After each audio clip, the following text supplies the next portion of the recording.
Pada H+4 pasca Lebaran di Stasiun Kertapati Palembang untuk kereta keberangkatan pagi dan malam jurusan Palembang Tanjung Karang dan Palembang Lubuk Linggau tidak ada lonjakan penumpang jika dibandingkan H+3.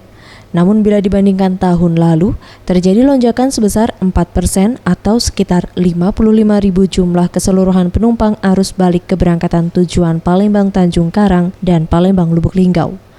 Hal ini disampaikan Suradi, Kepala Stasiun Kereta Api Kertapati.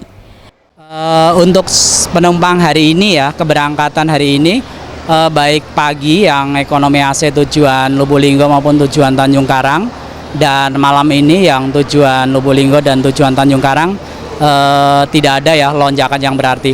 Hampir sama ya keberangkatan, karena jumlah penumpang itu sudah sesuai dengan kapasitas yang ada, sesuai dengan tempat duduk yang ada, dan sesuai dengan stamp formasi yang kita siapkan. Ia juga menambahkan untuk tiket keberangkatan pagi kelas ekonomi pada H+8 atau tanggal 27 Juli sudah habis terjual.